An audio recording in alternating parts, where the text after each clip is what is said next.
Olá pessoal, Wagner Nolasco aqui com vídeo em português, é isso aí! Pessoal, tenho recebido muitos pedidos para começar a gravar vídeos em português e vamos começar agora. Eu vou contar para vocês a história do dinheiro, da inflação, como o Banco Central conseguiu controlar a moeda, fazer impressão de novas moedas, trocar nome de moeda, deflação, inflação. Tudo sobre dinheiro a gente vai aprender aqui hoje. Eu tenho estudado muito sobre isso. Eu tenho um mentor chamado Bill Schultz, que é demais nesse assunto. E vamos começar. Vamos lá. 1000 anos antes de Cristo, não existia moeda, não existia dinheiro, não existia prata, ouro, nada disso. As pessoas faziam trocas. Exemplo, eu tenho 5 porcos e quero trocar por 500 quilos de milho para poder alimentar a minha criação de porcos, mas também comer, fazer pão, fazer bolo, fazer tudo que o milho realmente se deriva. E aí eu falava, poxa, o outro fazendeiro tem 500 quilos de milho, eu tenho 5 porcos, quero trocar. Não se tinha valor real das coisas. Tudo era na base da troca, isso 1000 anos antes de Cristo, né? 700 anos antes de Cristo, as coisas começaram a mudar. Se descobriu o ouro, a prata, metais preciosos e semipreciosos e começou a falar, poxa, quanto vale um porco? Acho que vale talvez 1 quilo de ouro, meio quilo de ouro, uma moeda de ouro. Isso começou a tomar forma, as pessoas começaram a quantificar e valorizar cada um dos produtos disponíveis no mercado. Então eu não precisaria levar os meus porcos para o fazendeiro do milho, eu simplesmente falaria, olha, meu porco vale 3 moedas de ouro. E aí eu venderia para qualquer pessoa que tivesse as moedas de ouro e aí começou a troca, o dinheiro a circular. Foi a primeira forma de moeda, foi ouro e prata naquela época, 700 anos antes de Cristo. E aí, um grande cara chamado Augustus, que aí vem a controvérsia, ele foi o primeiro imperador de Roma, não foi o primeiro imperador? Foi o primeiro imperador de Roma. Ele criou as moedas que são as seguintes, pessoal. O áureos, que é uma moeda de ouro, você vai ver aqui na tela agora uma foto dessa moeda, é maravilhosa. As moedas que Augustus tinham, elas tinham a face dele ou seu signo, exato. Muito bonitas, moedas super legais. E aí vocês vão ver também que a segunda moeda era uma moeda de prata, chamado denários. Denários é uma moeda que eu não sei se vocês leem a Bíblia, mas prestem bastante atenção. Judas vendeu Jesus Cristo por uma recompensa de 10 denários. Exato. Olha só como que o dinheiro ele volta na história, na religião, em tudo tá ligado ao dinheiro. Judas vendeu Jesus por 10 denários. E nós temos a última moeda, que é uma moeda de cobre, claro que com menos valor, que é a sestarces. A sestarce é uma moeda de cobre. Agora eu vou mostrar um negócio para vocês.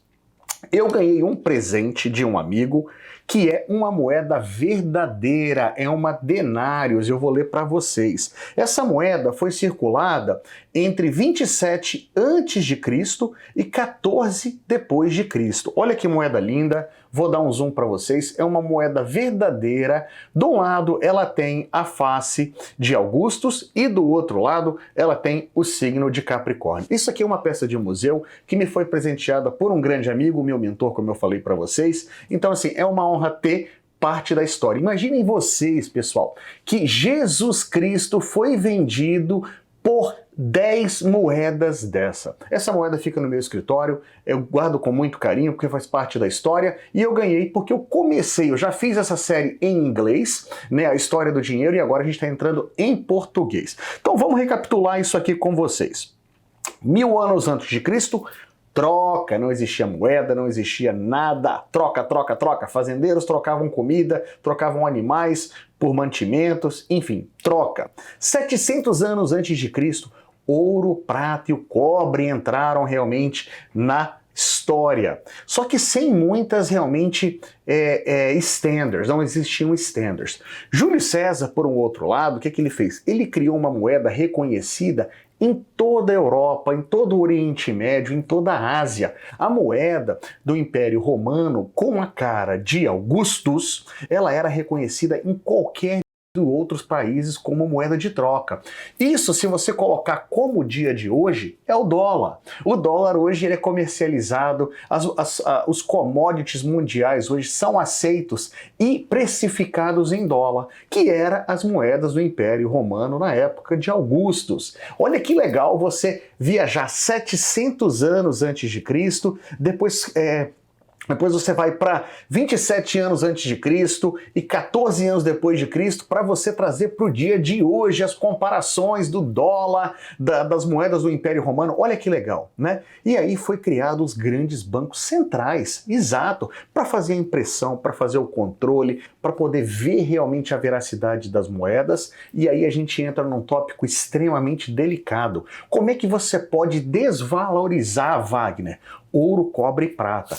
Olha aí o que o imperador romano fez, hein? Olha isso. Então, quando chegou a 700 anos a 800 anos depois de Cristo, os bancos começaram a ser criados. Mas antes disso, vou falar para vocês o seguinte: o Império Romano começou a ter tanta demanda para moedas de ouro, prata e cobre que eles começaram a misturar metais. Olha só que loucura, hein? Então, uma moeda de ouro que você recebia, as pessoas começaram a notar que o peso do ouro ele é muito maior do que o peso de uma moeda, por exemplo, de ouro por fora, que tem a parte interna de cobre ou de prata.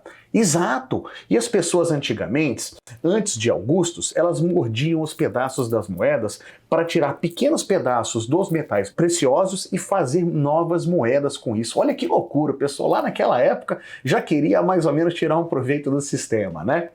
E aí, pessoal, olha que interessante.